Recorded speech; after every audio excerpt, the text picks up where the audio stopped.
Тэр бол эсрэг дүрийн мастер олон сая японочдын зүрх сэтгэлийг булаасан. Тийм ээ та бүхний өмнө жүжигчин, кино зохиолч, продюсер Батболтын Барславгийг урьж байна.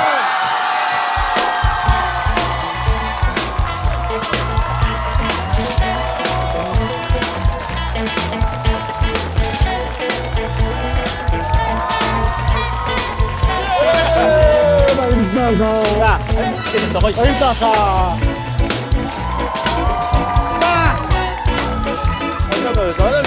잘하는 dur기.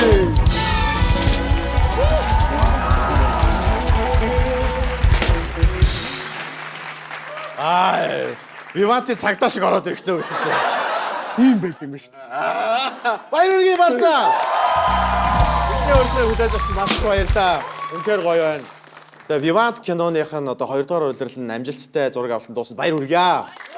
Баярлалаа. Маш их баярлалаа. Тэгээ Монгол улсаас мэдээж одоо бид нар Япон, Арлын Япон гэдэг чинь одоо киноны том ертөнц том урлаг. Тэгээ бид нар анх бол яг нөө оюун төлхөр игчийн өвчин шансан гэдэг дуусаад байсан.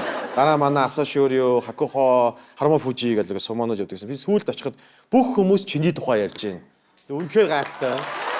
Энэ Вивантын Чингис гэдэг дөө энэ одоо юу гэх юм хэдэн зуун сая японочдыг байлдан дагуулсан кино урлагт жүжигчний карьераар одоо ингээд жүжигчний том бахархлыг хийгээ явж байгаа. Энэ чинь миний найз бид нар таньдаг энэ чинь Монгол хүн гэж бахарх тийм том бахархлыг бүтээсэн чам дахин баяр хүргэе. Тэгээд киноны найруулагч Кацуо Фукуазава гийн хэлсэн байсан тал нутгаас олсон эрдэм юм шүү гэж хамаа хэлсэн байсан. Энэ бол үнэхээр гайхалтай. Энэ 2 дугаар шилжлийн зураг байна. Баяр хүргэе. Нэрээ тал нутгаас олсон эрдэнэ шүү. Ай. Би яг энэ хөшигний ард байж айгу тайван байсан. Тэгэл хөшиг нээгээл бүг гээл сандарчлаа. Бүг гээл ирчлээ. Тийм бүгд чиний зүрх одоо арай өөр бодолтой байсан бай тээ. Тийм бай. Айгу гоё тайван ирсэн. Тэгээд юуны төрөнд маш их баярлаа. Баярлаах та. Ирсэн та бүхэндээ маш их баярлалаа. Тэгээд за тий Вивант цуурлын маань 2 дугаар бүлэг дөнгөж сая зураг авалт хийгээд дууссан. Одоо 7 дугаар сард нээлттэй хийнэ. Тэгээд нээлтэндээ явахаа хүлээгээд болж байгаа. Маш их баярлалаа. Юм ярих болгонд алга биш хөө гэдэг. Алга ташмаар юм яриуд алга.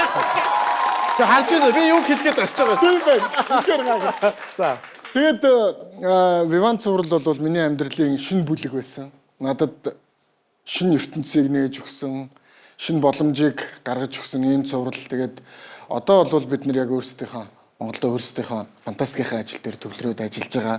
За тэгээд Вивант цувралын Чингис гэдэг дүр бол цагдаагийн дүр, цэргийн дүр. Тэгээд энэ дүр дээр ингээд сонгогдоод оролцсондоо би өөрөө маш их баяртай байдаг. Түрүүний хэлсэнчлээ энэ бол ингээд номоор бол миний амьдралын шинэ бүлэг эхэлсэн. Тэгээд 2022 онд яг энэ кинотой анх холбогдчихсэн.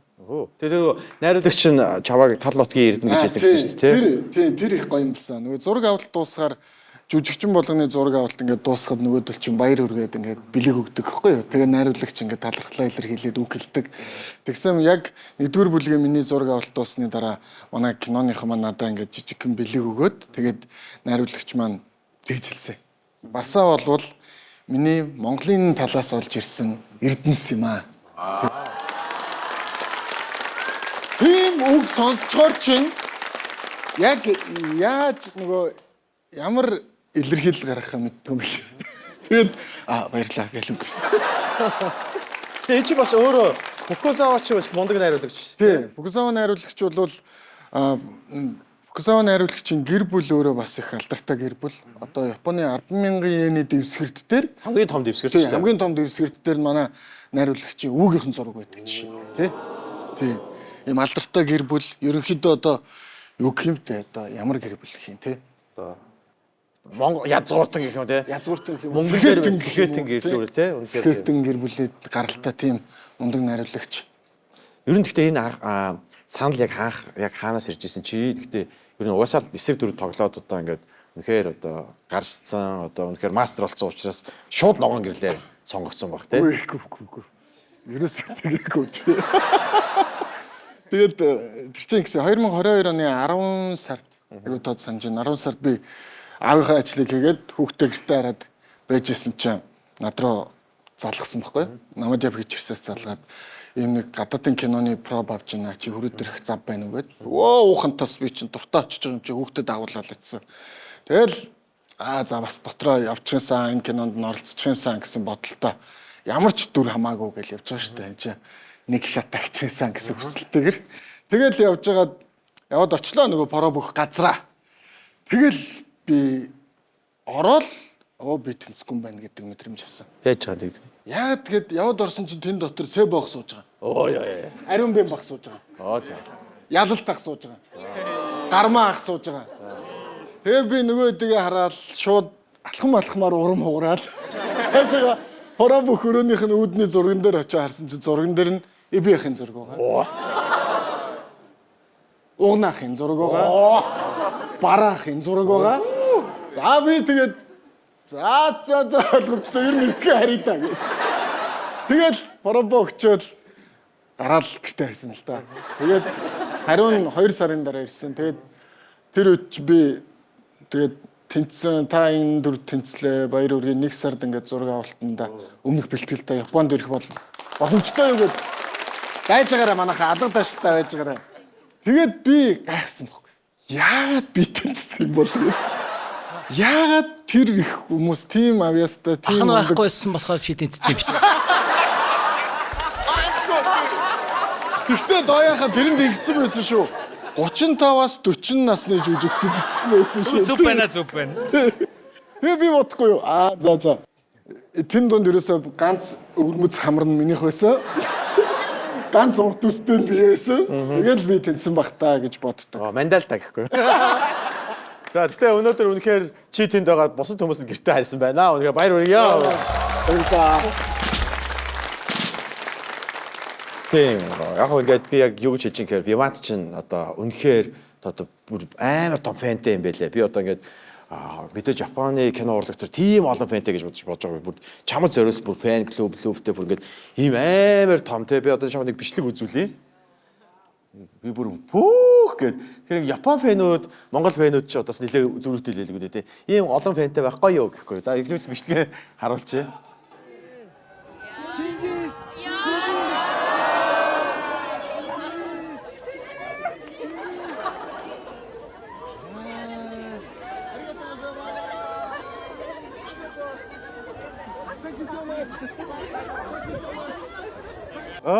Манай Барсаж бүхэлцөөл ерөөсөө Чингис. За ийм одоо фэнтэй байхгүй юу? Ясна гоё. Энэ бичлэг бол яг манай киноны нээлтийн өмнөх өдөр байхгүй юу? Тэгээ би нөгөө TBS рүүгээ production руугаа алхаж явж исэн чинь энд байсан манай монголчуудын нэг нь Чингис явж ийн гэж оролцсон байхгүй юу? Тэгсэн чинь хүмүүс ингээд хаана гэдэг ингээд тэгээд айгүйх ингээд амар сандарсан би энэ үед. Тэгээ яг нөгөө л яах ёстойгоо мэдэхгүй. Өмнө нь ийм нөхцөлд орж байгаагүй юм чинь. Тэгээд энээс гадна нөгөө нэг фэн клубтэй болцсон байснаа мэдсэн бас. Дараа нь онгоцны будал дээр буусан чинь миний ингээд зурагтаа подолкийг өмсцэн. Миний ингээд зураг мургийг барьцсан. Япон оронд дахин тавтаа морилгээ бичиг барьцсан. Ингээд буугаал ирсэн чи гэж орлоо. Тэгээ чи ингээд амар сандарч байгаа юм. Би чинь юу ийм би чи би өмнө нь сошиалор нэг харж ирсэн даа гэх. Өмнө зурагтаар л харж ирсэн юм даа гэдэг. Нэг тиймэрхүү байсан. Ер нь бол түрүүний нөгөө амьдралд маань шинэ бүлэг нээсэн кино гэдэг бол ийм учиртай. Тэр Япон хүмүүсийн одоо хандлага гэдэг чинь шүү дээ. Одоо ингээд яг одоо манай соёлтой ингээд зөрчилдөг ч юм уу чи ингээд бас тэр нь бүр амар сонио гэдэг тийм нүд байх уу? Байна. Амар би Японд анх очиод миний бүр гайхчихсан юм. Ингээ бид нэр киноныхонтойгоо менежертэйгээ ч юм ингээд хоол идэх гээд ресторанд оронгууд ингээд нөгөө жүжигчин явж гин те Чингис явж гин гээл тэмүүтэ ингээд хурж ирж ингээд өвдөг сөгдөд сууж хагаад ингэж захиалга авч юм чи хоолны захиалга. Яах юм бэ гэдэг. За ярьчих. Тэгээд би бүр гайхаад амар юу санагдаад тэгээ би чи одоо энэ намайг нөө таниад ингэж байгаа юм баг гэж бас өөрөө их эвдэрэхгүй юу? Хүн болгонд л тэгэж хандж байгаа. Тэгээд тэр хандлага тэгээд манай киноны хувц солиход хүртэл надад хандж байгаа хандлага те тэр хүндлэл ингээ бүр юм сүулдэ надад юм жоохон эвгүй чим шиг нөгөө нэг хүмүүс тэгэж хандаад нөгөө хүн надаас хоол өвдөгс өвдөж байгаа хоолны захиалга авна гэдэг чинь би ойлгохгүй байгаа юм чинь. Тэгээд хоолоо ичээд гараад явах гэсэн чинь ингээд нөгөө рестораны чинь менежер, зөөгч нар ингээ бүгдээрээ удаан уулзаагүй байж байгаад уулзсан хамаатныгаа гаргаж өгч байгаа юм шиг бүгд хамт гараад таксинд суулгаад баяртаа гэж гараад Гадаад явуулж байгаа гадаад явуулж байгаа юм шүү дээ. Тэгэл би ер нь бол японочдын соёлоос надад хамгийн их одоо эхлээд тийм гайхсан мэдрэмж төрүүлснүүд нь тэр байсан. Яг ингээд тэр хүндлэл, тэр бишрэл. Тэгээ Басаж Instagram дээр амар итгэвтэй байгаас болцсон байлээ тий. Яагаад гэж вэ? Тэр нэг юм учиртай юм болсон. Яг Vivant маань ингээ гарсны дараа одоо продюсерууд маань надад нэг юм асуусан надаас. Барсаа чи яагаад ингээд өглөө босч байгаагаа, хаана юу хийж байгаагаа, тий хинтээ хамт баг юу идж байгаагаа ингээд Instagram дээр харуулад байгаа юм байна. Тэгэхээр би юу гэсэн юм бэ? Яагаад болдгоо ингээд. Тэгсэн чинь одоо ингээд чи болвол Чингисийн дүрээр Япон оронд ингээд капитал болсон. Чи өөрийгөө одоо би энийг яг гоёор хэлж чадахгүй муухайгаар ч юм уу одоо инженеэр тайлбарлахад хүмүүс чамайг харахын тулд мөнгө төлөх ёстой штэ гэсэн юм хэлсэн баггүй надад. Тэгээ би гайхаад яагаад гэсэн чинь одоо жишээ нь хүмүүс чамайг өглөө босоод ямар хоол идж байгаа, хаана явж байгааг чинь мөнгө төлж харах ёстой. Яг тэгвэл чи өөрөө ингээд бараа болсон, бүтээгдэхүүн болсон. Барсаа байхаа байла бараа болсон гэдэг. Бүтээгдэхүүн болсон. Энийгээ зарах ёстой юмыг чи ингээд өнгөө ингээд энийгээ багсгаж болох уу гэд. Айгуу гоё хэлээ шүү дээ. Бид нар ч багсах гэхгүй шүү дээ. Энийгээ болж болох уу? Боломжтой бол болооч ээ гэж. Тэгэл болсон. Тэрний дараа нэг ивент зохион байгуулсан. Тэгээд тэрэн дээр болохоор ингээд тикет зараад надтай уулзсан жүжигчин Барсаата Vivant-ын Чингистэй уулзах ивент зарлж гин. Тэгээд тикет зарж байгаа байхгүй. Тэгээд яг ингээд заалан дотор тэгэнгүүтээ 250 тикет зарна гэд. Зар гараад Twitter дээр тэр Yahoo News-ээр ингээл зар тавигдаад 3 цагийн дараа 250 тикет дууссан. Тийм. Тэгээд би ч юм элдэг байхгүй нөгөө тикетнээс ч хувийн авна. Хувийн агентлаг авна. За тодорхой хувь би авна. За тэгээд ингэсэн чи би ч бодож байгаа юм чинь.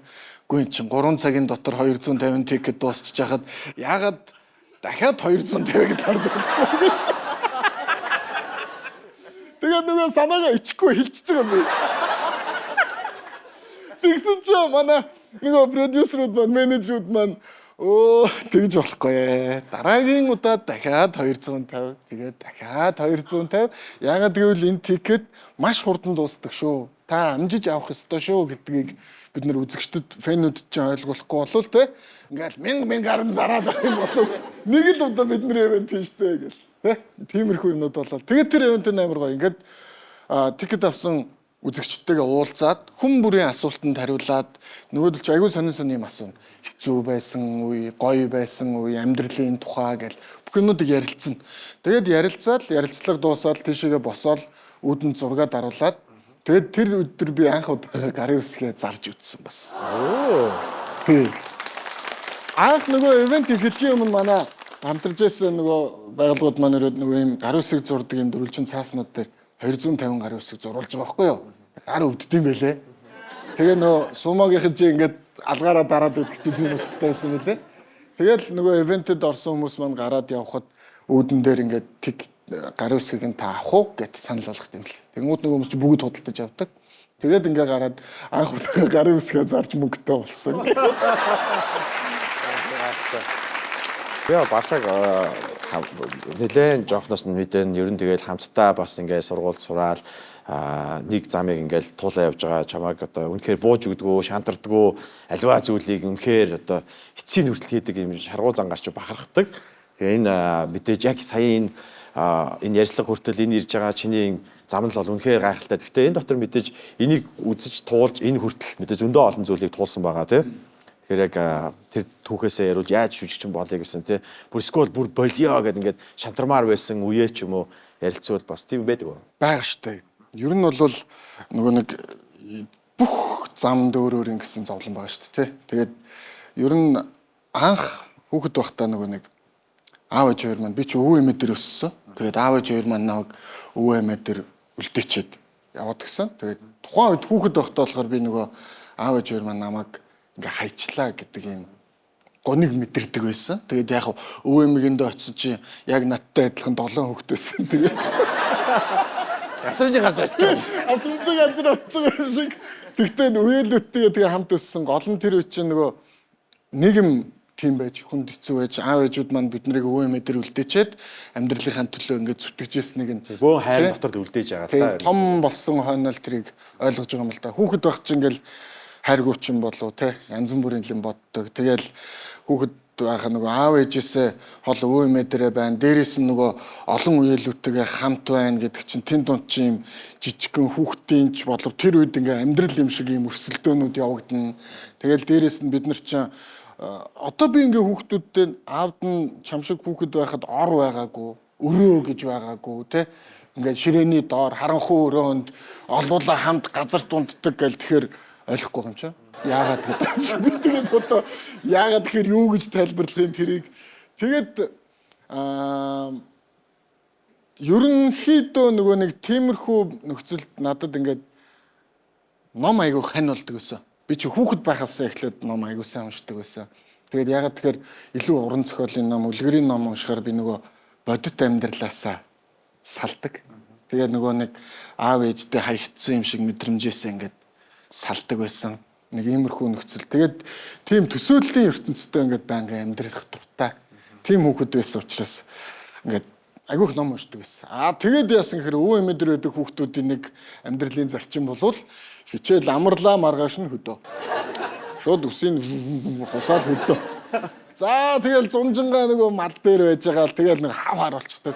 Бид нар халдсан хүүхэд тэгэл тэнд байж гэн. Тэгээ нөгөө нэгэн зуны настай дурлалтайгаа уучран бинжээж.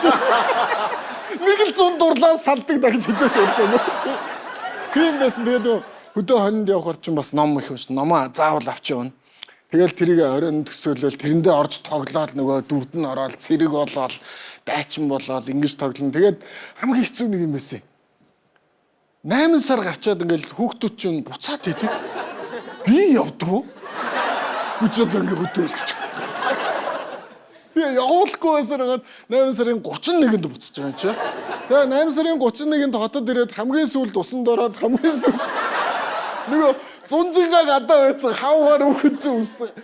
Сүнхээ өрөөл маргааш нь хичээлдээ очин. Тэгэл хар варсаа. Сартар хар. Ерөнхийдөө нэг иймэрхүү байсан. Тэгэл тэр дундаас ч тэгээ 4-р ангидаа би хүүхдийн баяраар ах эгч нартайгаа хамт явжгаад парк орчоод буцах замдаа драмын театрт очиод улаан дарвуулт хөлөг онгоцлоо тийм жүжиг үзсэн. Тэр жүжиг надад ийм бүр хизээч юм мартагдашгүй онцгой мэдрэмжийг төрүүлсэн. Яагаад тэр нөгөө нэг миний ном уншихад дотор маань төсөөлөгддөг байсан тэр төсөөллийн ертөнцийг яг тайзан дээр ингээд тавьсан байсан юм. Усан завнууд байгаа л тэр далбаанууд ингээд жүжигчд ингээд тэгэл би миний нөгөө нэг хайгаад байсан дотор нуугдаад байсан ажил чинь энэ байсан юм байна штэ гэд жүжигчин гэдэг мэргэжлийг би анх тэгэхэд яг нэг бодтоор нь ойлгох. Яг нь кино үздэг жүжигчин гэж мэднэ. Гэхдээ яг тэр мэдрэмжийг маань өгсөн тэр тайзан дээрээс би өөрийгөө энд байх хэрэгтэй юм шиг байна да гэсэн юм ойлголт хатгсан байна. Тэгээд тайзны араар жүжигчтэй ороод уулзахад би одоо нөгөө бид нар амьдаар нь уулзсан гэж ярьдэн шүү дээ тий. Амьдаар нь уулзахад ардын жүжигчин Жамсран Жагоо гэдэг хүнтэй би анх удаага тэгэхэд амьдаар нь уулзчихлаа. Оюун дэрэгчтэйгээ уулзчихлаа. Тэгээд би ямар гоё мэрэгжил вэ? Энэ мэрэгжил бол яг миний хүсэжсэн газар байсан юм байна гэдэг.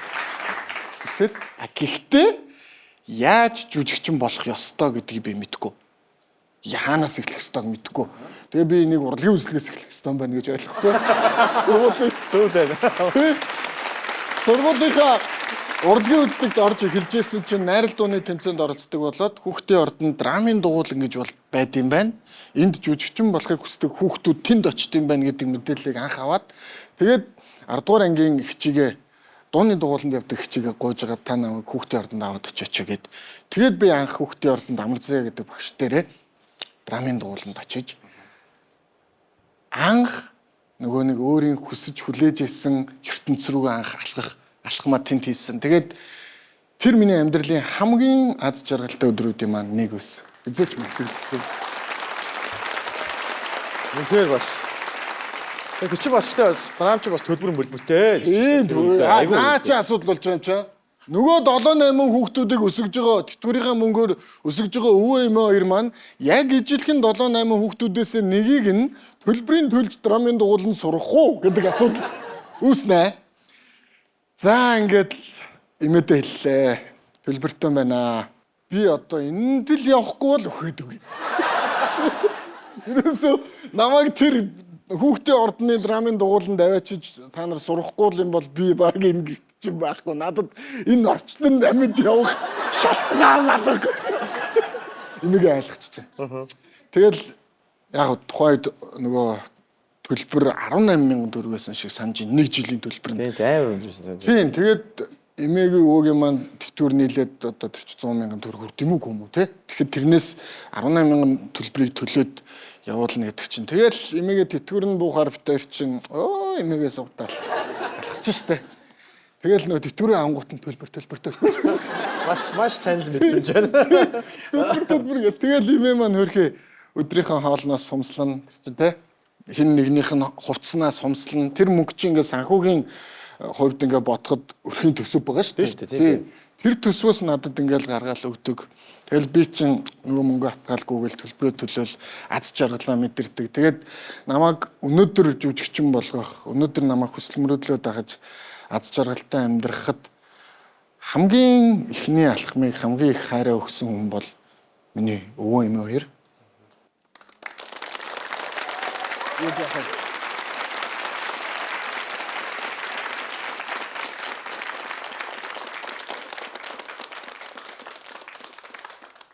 Яг тэр хоёр маань намайг харж одоо яг ингээд олонний танил алдартай сайхан жүжигчин болсныг харж амжаагүй. За өөр нэр хоо.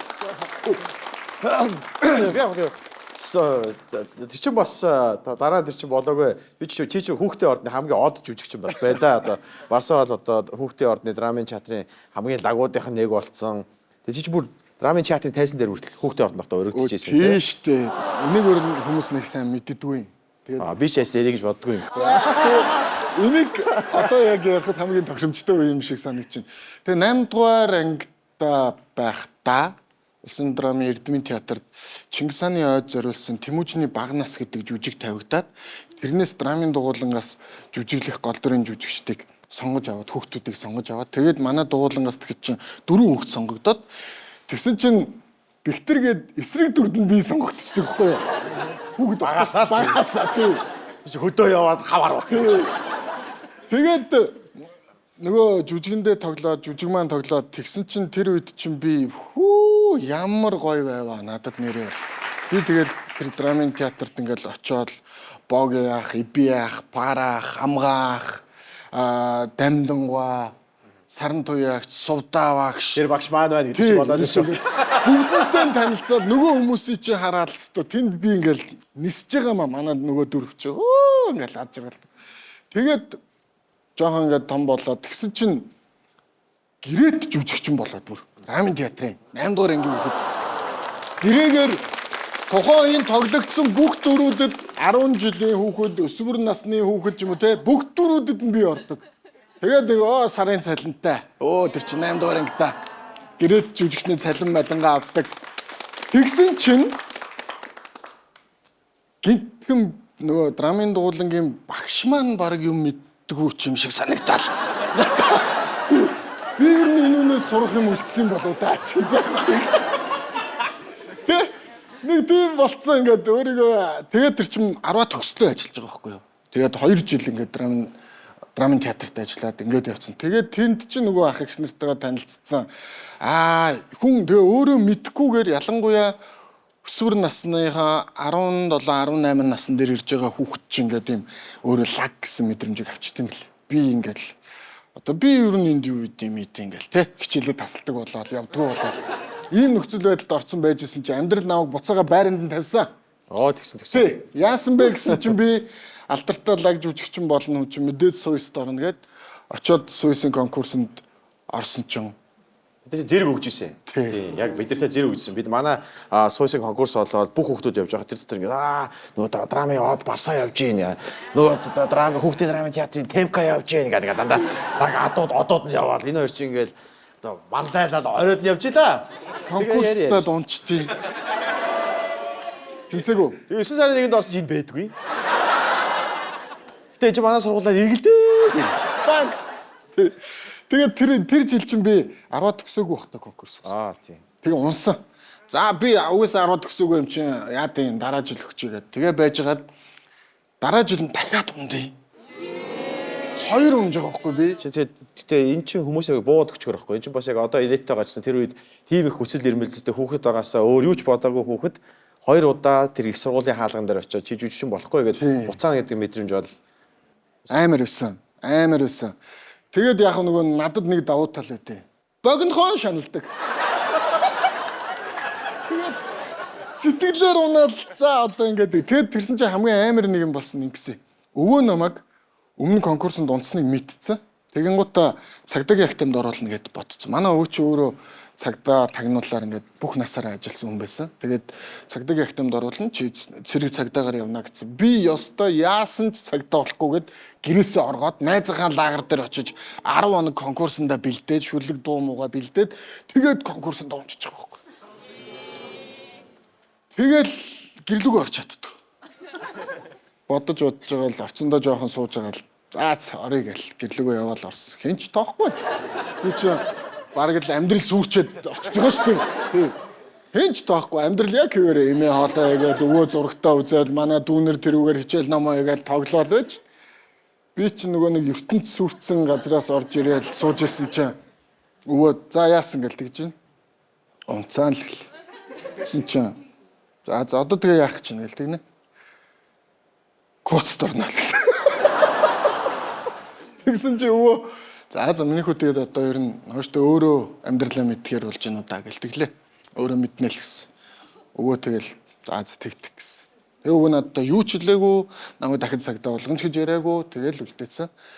Тэгээ тухайн үед би өвөөг ингээд за уурлаагүй юм байна да гэдгийг нь хараад өнгөрчихөж байгаа байхгүй. Дараа нь бодоход өвөө надад за үүнээс хойш амьдралын шийдвэрийг өөрөө гаргаарай. Чи ингээд том боллоо шүү гэдгийг ойлгуулж ирсэн юм шиг байна.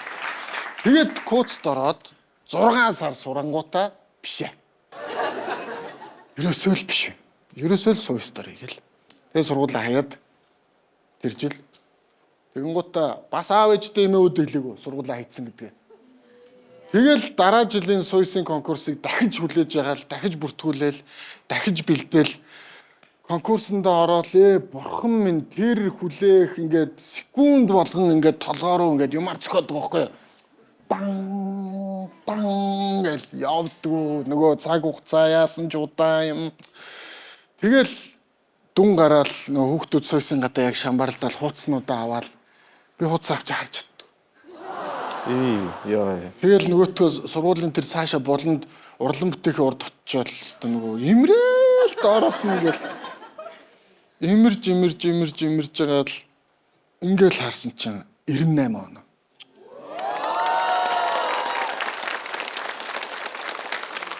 Тэгээд гүйтсэн. Хаашаа ч юм уу харсан зүгтээ гүсэн. Өстө харсан зүгтээ гүн гэдэг чинь тэр юм лээ. Нэг мэдсэн чи би Монгол 3 дугаар сургуулийн урд ингээд танихгүй хүн болгон тэнцчлээ гэдэг хүмүүс баяр хүргэе гэдэг. Тэгээд дараа нь миний амьдралдаа авсан хамгийн сайхан таашаал тэр байсан. Тэгээд би тэр жил очиод дараа нь харсан чинь суйсад нэгээр тэнцсэн байсан. Тэгээд урдгийн гараа зүтгэлтэн лаасрун гэдэг хүний шав болж анх би суйсын босхыг давж исэн. Гарын 5 уруугийн шагдар шүү дээ. Шагдар. Энэ хүүхдийг нэгээр ав. Иймэрхүү юм давж туулаад тэгэл ер нь жүжигчин болсон. Тэгээд жүжигчний мэрэгжлийн аз жаргал хэцүү байдал гээд ер нь хүмүүс ингээл одоо дандаа сайхан аз хоёлаа ч гэсэн гурлаа ч гэсэн тэгэл сайхан зүйлсийг их ярьлаа. Хэцүү юм айгүй их байдаг. Тэгэл би ч одоо кинонд тоглох болгондоо за би дахиж кинонд тоглохгүй гэж боддог шүү дээ. Кинороо шилжүүлж оруулсан болохоор Барсаас би нэг юм асуумаар байна л да. Яагаад энэ эсрэг дүрийг ийм сайн тоглоод байдгийг? Эсвэл чи тийм муу хүн үү? Би нэг Барсаага мэддэг болохоор уг хүний мэддэг учраас албаар ийм асуулт тавьж байна л да. Тэгэхээр энэ мэрэгжил бол их өөр байд юм байна те хүмүүс тарагдах байдал. Гэхдээ хуучин бол эсрэг дүрийн хүмүүсийг дамжаагаа жишээлхэж чулуугаар нь үлгэжлээсэн гэдэг чинь те. Тэгээд ер нь энэ эсрэг дүрийн кайф өгдөг зүйл нь юу вэ? Эсрэг дүрийн кайф өгдөг зүйл нь тухайн уран бүтээл гарсны дараа хүмүүс эсрэг дүрийг илүү их ярьдаг. Тэр нь надад их таатай байдаг. Тэгээд эсрэг дүрийн мэрэгжлийн өнцгөөс ярих юм бол эсрэг дүрийн ажилбар илүү сонирхолтой. Илүү их зүйлийг жүжигчнээс шаарддаг. Характерыг, тэр зорилгыг, тэр мэдрэмжийг илүү шаарддаг. Тийм учраас надад илүү таатай санагддаг яхаа.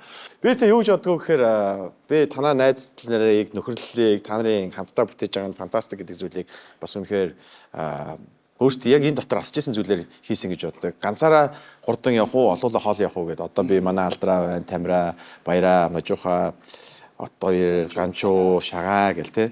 Одоо яг энэ залуучууд ингээд хүүхэд байхасаа нөхөрлөөд энэ олон эгоноор нэг зэрэг газар оршоод энэ олон амбицээр нэг зэрэг газар оршоод гэхдээ юунд ч буужихгүйгээр энэ хүртэл ирсэн. Энэ бол чиний одоо нэрний чинь урд бас овгийн чинь өмнө бичигддэг тэр нэр гэдэг те. Чи тэгээ найзуудынхаа тухай ер нь ингээд жүжигчин болоход хамгийн том одоо сорилтуудын бас хамгийн том юм ч одоо эдэр байгаа шүү дээ. Тийм шүү дээ. Би бол ер нь өөрийгөө хоёр гэр бүлтэй гэж боддог. Нэг гэр бүл бол мэдээж миний өөрийн гэр бүл, миний эхнэр хүүхдүүд. Хоёр дахь миний гэр бүл бол фантастик продакшн. Тэгэхээр энэ завшааныг далимдуулаад өнөөдрийн одоо энд сууж байгаа Барсааг бүтээсэн хүмүүс бол фантастик продакшн миний гэр бүл хоёр.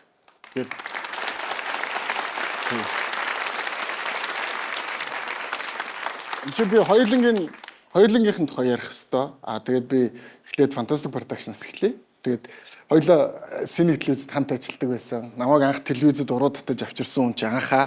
Тэгээд 7 жил нэг газар ажиллаад нөгөө байнгын цалинтай, нийгмийн даатгал төлдөг, зээл авах эрх мэрхтэй болсон ийм хүнд гинтхэн манай найзуудаас ажилласаа гарч байгаа хэдүүлээ кино хийя гэдэг санал ирсэн бохгүй юу? Тэр саналд юу байсан гэж ямар ч давуу тал байгаагүй. Дандаа сул тал байсан. Хизээ орлого олохыг мэдгүй. Хизээ цалин өгөх юм мэдгүй. Надад юу ч байгаагүй, манай найзуудад юу ч байгаагүй. Биднэрт нэглэн байсан, биднэрт хүсэл мөрөөдөл байсан. Тэгээд ажлаа орхиол 7 жил ажилласан газараа орхиол найзуудтайгаа нийлээл бид нэр all-in хийсэн. Бүгд all-in хийгээд харин тэр тоглоомонд бид нэр хоцсон. Одоо юуны түрүүнд бас их нэртэй би маш их баярлж явтай. Тэгээд ялангуяа урлагийн хүний, жүжигчин хүний эхнэр байна гэдэг бол маш их төвчээр шаарддаг байх гэж би боддог. Өөрөө зүгээр ингээл бодоод үзэхэд ч одоо жилийн талд нь би гэртээ байдгүй. Тэ? Тэр үед ар гэрийн бүх асуудлыг ганцаараа үүрээд, ганцаараа шийдээд, өөрийнхөө ажлыг, хүүхдүүдийг, амьдралаа ингээл бүгднийг ганцаархнаа ингээд зохицуулаад явж яадаг. За тэгэл бүх баяраар байхгүй. Тэгэл иймэрхүү үеүүдэд ингээд хэцүү байдаг бах. Тэгээд дээрэс нь ийм хэцүү нөхцлүүдийг энэ олон жилийн турш ингээд үүрээд намайг үргэлж дэмжиж надад дандаа итгэдэг. Хандаа маш их баярлалаа. Хайртай шүү. Надад нэг Asian Week-ийн нэг зураг байна л да. Vivant киноны уран бүтээлчдийн танилцуулсан юм зураг. Энэ дэр үнэхээр шилдэг жүжигчдийн зураг байлээ. Би энэ дэр чиний зургийг харсан юм л та. Маш их анхаарал татсан. Энэ царайч одоо бас үнэхээр гайхалтай царай байгаа шүү. Ийм царайг бас нэрээ сонгохоор шүү. Тэр олон жүжигчдийг ардаа орсон. Тэгээд яг энэ царайг бас гаргаад өгөөч ээ гэж гуймаар байгаа байхгүй. Тэр заагаад өгч чи ингээд хүмүүс зааж өгсөн сая. Эм чинь ийм байхгүй юу гэдэг. Яг энийг юу? Яг энийгээ л гаргаж шүү. Яг камерт харж байгаа. Аль камер руу орох юм? Аль нь ч явах вэ гэсэн. За. Давай жагараа. За.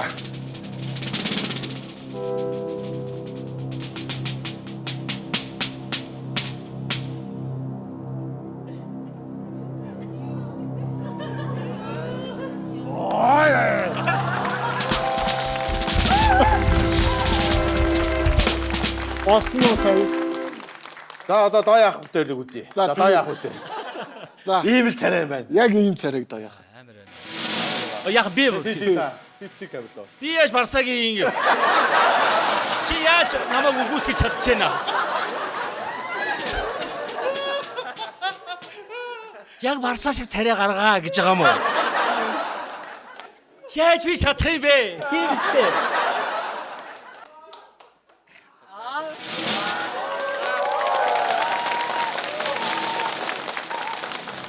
Ад камер таах.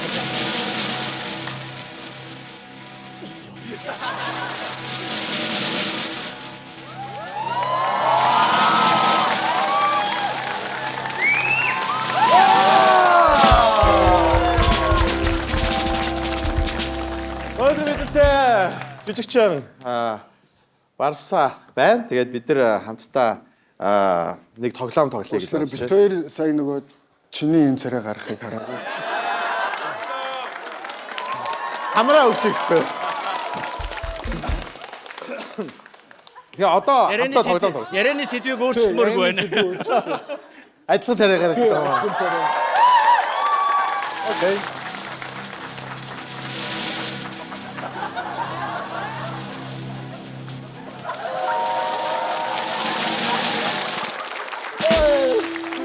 Би пробонд орсон бол хасагдахаар байсан байна. Баярлалаа. За тэгээд одоо хоёулаа хамтдаа тоглоом тоглоно. Хэсэг хугацааны дараа хамтдаа тоглоом тоглоод эргээд уулзцгаая.